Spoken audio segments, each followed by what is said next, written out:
Baik, pada video kali ini saya akan menjelaskan tentang bilangan bulat dan operasinya. Eh, ini adalah perkenalan singkat. Nama saya Giovanni De Gratio dengan NPM 25104061. Baik, kita akan melihat materi pertama, yaitu adalah pengertian bilangan bulat. Bilangan bulat adalah himpunan bilangan yang terdiri dari bilangan bulat positif, 0, dan bilangan bulat negatif. Klasifikasi bilangan bulat itu ada bilangan bulat positif 1, 2, 3, 4 sampai tak hingga bilangan positif. Kemudian yang kedua adalah 0, yang ketiga adalah bilangan bulat negatif, negatif 1, negatif 2, negatif 3, negatif 4 sampai negatif tak hingga. Kemudian ada operasi dasar bilangan bulat. Terdapat 4 operasi dasar bilangan bulat. Yang pertama itu adalah penjumlahan. Aturan penjumlahan adalah yang pertama, jika terdapat suatu bilangan bulat positif dijumlahkan dengan bilangan bulat positif, maka akan menghasilkan bilangan positif pula. Contohnya di sini adalah 7 ditambah 4 itu sama dengan 11, di mana 7 adalah bilangan positif, 4 juga adalah bilangan positif, kemudian dijumlahkan hasilnya adalah bilangan bulat positif. Lalu ada yang aturan kedua adalah bilangan bulat negatif dijumlahkan dengan bilangan bulat negatif, hasilnya itu akan sama dengan bilangan bulat negatif. Contohnya di sini adalah negatif 5 dijumlahkan dengan negatif 4 itu akan sama dengan negatif 8, di mana negatif 5 itu adalah bilangan negatif dan negatif 3 itu adalah bilangan negatif. Ketika dijumlahkan itu hasilnya adalah negatif 8 yang juga merupakan bilangan negatif. Yang ketiga itu adalah ketika kita memiliki bilangan bulat positif dan negatif atau negatif dan positif, ketika kedua bilangan tersebut dijumlahkan, kita tinggal mengurangkan kedua bilangan tersebut dengan melihat bilangan terbesar dikurangkan dengan bilangan terkecil tanpa melihat tanda. Kemudian jika mendapatkan hasilnya nanti akan diambil dari tanda bilangan yang lebih besar. Kita lihat di sini kita punya operasi 9 ditambah negatif 4 sama dengan 5. Oke, seperti yang saya bicarakan tadi, kita lihat bilangan terbesar dan bilangan yang kecilnya. Bilangan yang besar kan di sini adalah 9. Lalu bilangan yang kecil sini adalah negatif 4 atau 4 itu sendiri. Nah, kita bisa langsung mengurangkannya jika terdapat bilangan positif dan negatif. Kita bisa langsung mengurangkan bilangan yang besar dengan bilangan yang kecil, yaitu 9 dikurang 4 itu nanti hasilnya 5.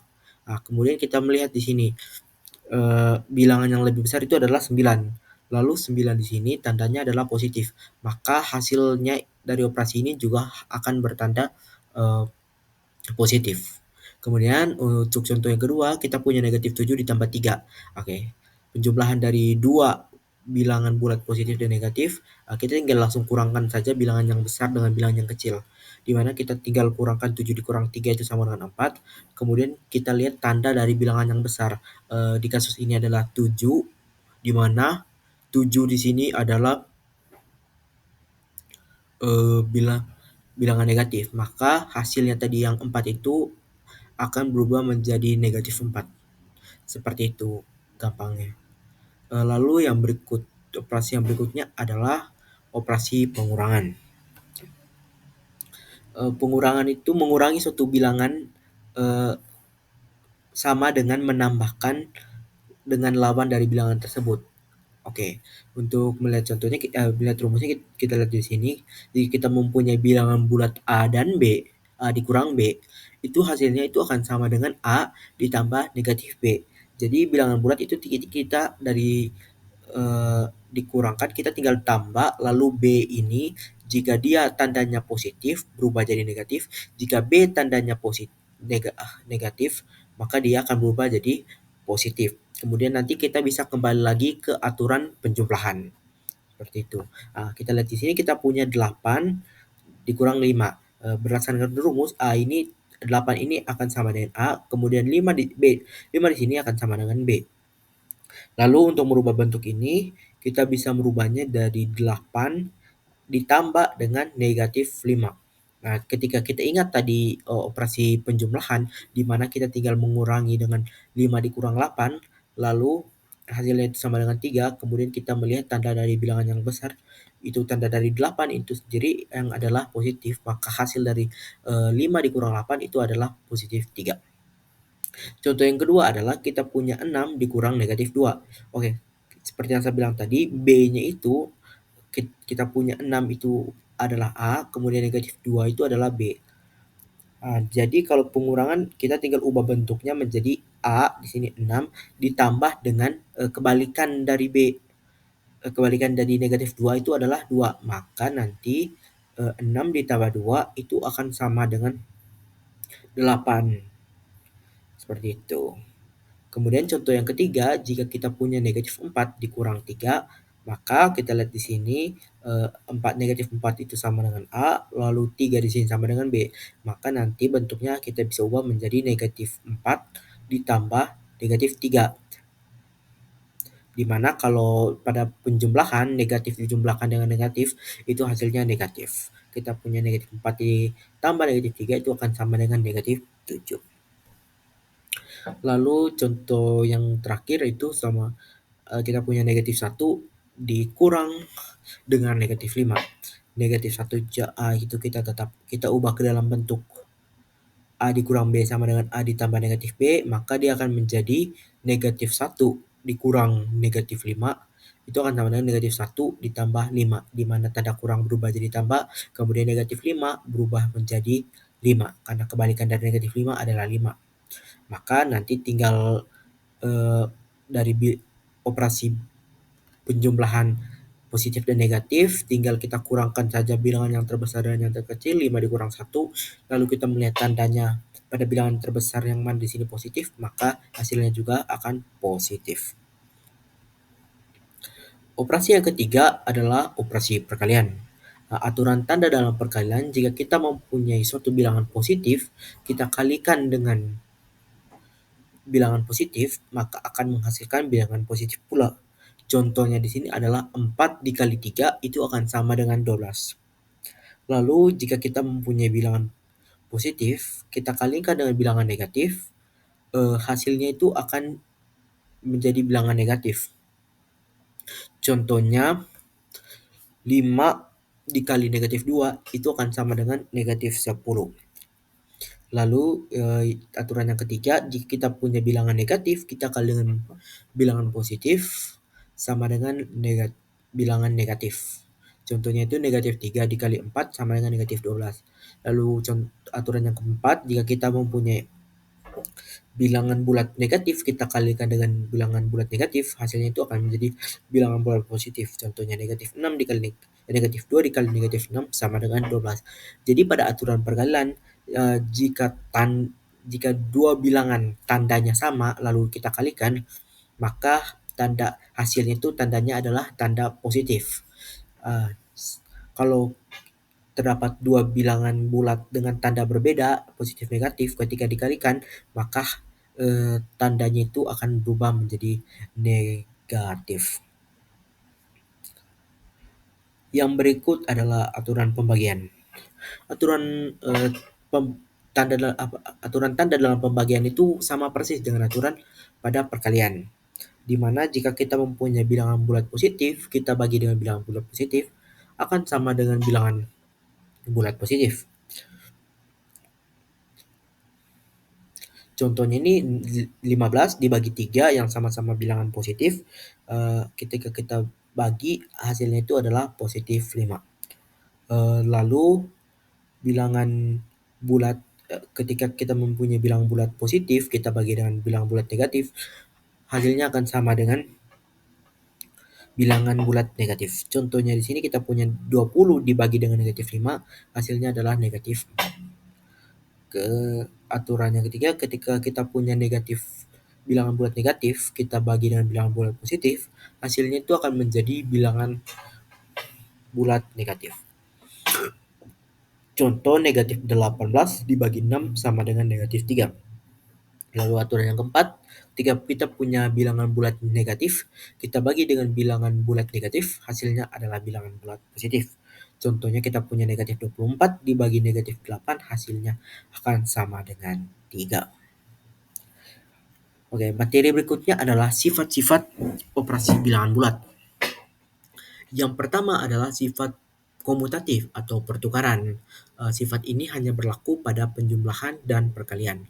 Jika pada penjumlahan terdapat suatu bilangan A dijumlahkan dengan B, maka A akan sama dengan bilangan B ditambah A. Contohnya di sini, jika kita punya 7 ditambah 2, hasilnya itu akan sama dengan 2 ditambah 7, yaitu sama-sama 9. Pada aturan perkalian, jika kita punya suatu bilangan A dikalikan dengan bilangan B, hasilnya akan sama dengan bilangan B dikali dengan bilangan A.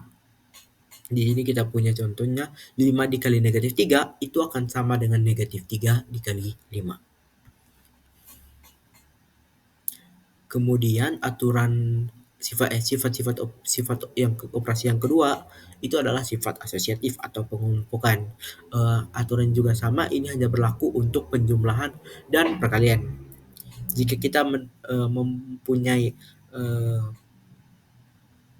penjumlahan dari sekumpulan bilangan, jika kita A ditambah B kemudian ditambah C, hasilnya itu akan sama dengan A ditambah B ditambahkan dengan C.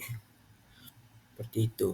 Jadi posisi dalam kurung itu tidak akan mempengaruhi hasilnya. Itu jika pada sifat asosiatif. Contohnya seperti 4 ditambah 2 itu akan ditambah lalu tambah 6 itu akan sama dengan 6 ditambah 6 sama dengan 12. Hasil yang sama juga kita peroleh jika kita mempunyai 4 ditambah 2 ditambah 6, di mana 4 ditambah 8 itu akan sama dengan 12.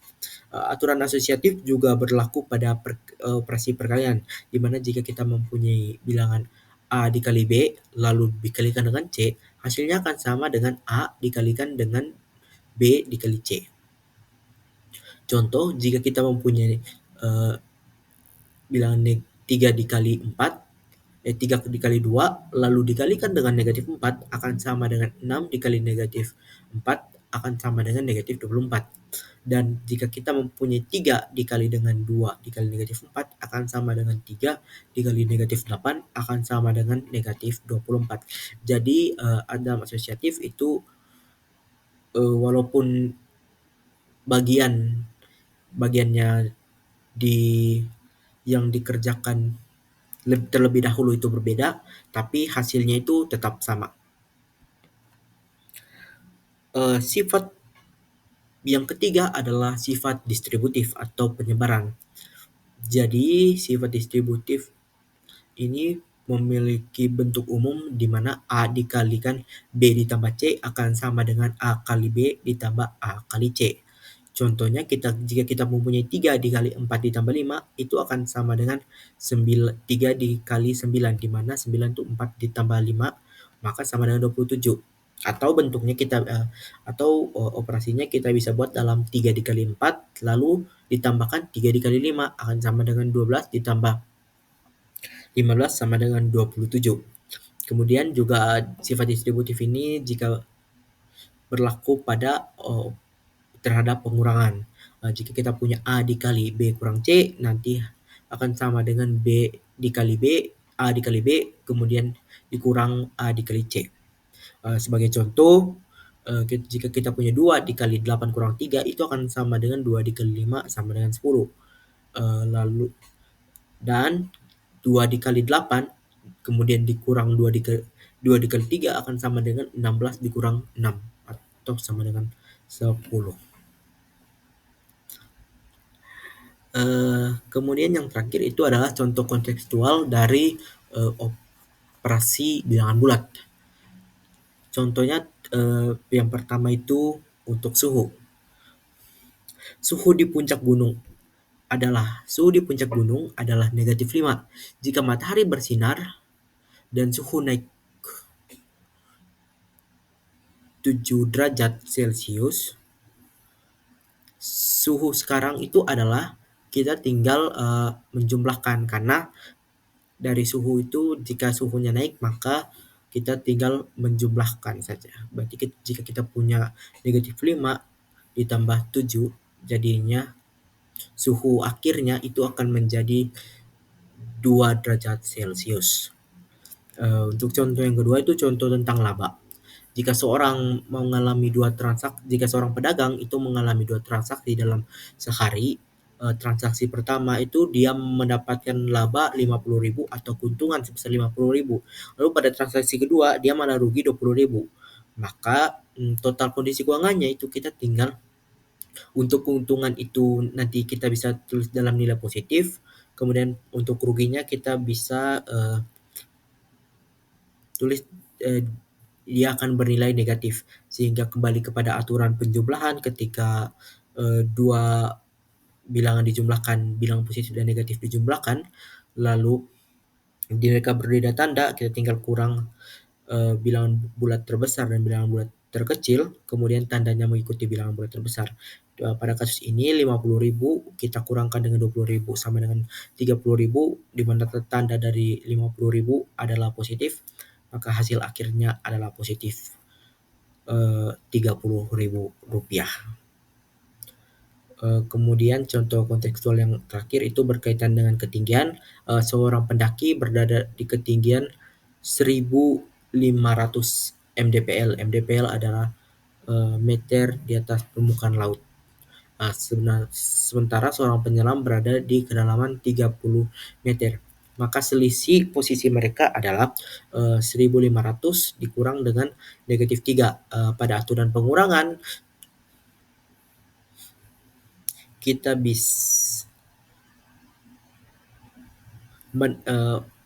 bisa menambahkan dengan kebalikannya. Maka kita akan punya 1.500 itu ditambah dengan kebalikan dari -30 atau positif 30. Maka hasil akhirnya adalah 1.500 ditambah 30 atau sama dengan 1.530 meter. Jadi selisih antara pendaki dan penyelam itu adalah 1.500 meter. Jadi sekian penjelasan materi dari saya. Terima kasih.